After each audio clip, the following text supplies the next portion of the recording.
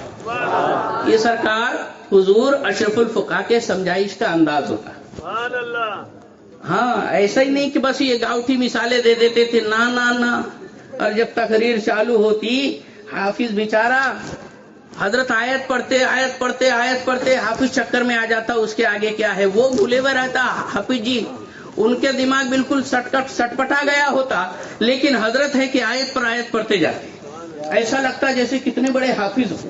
ایک ایک تقریر کے اندر کئی آیتوں کے انبار لگا دیتے. جب آیت پڑھتے تو آیت ہی پڑھتے جاتے, جب حدیث سناتے تو حدیث ہی سناتے جاتے.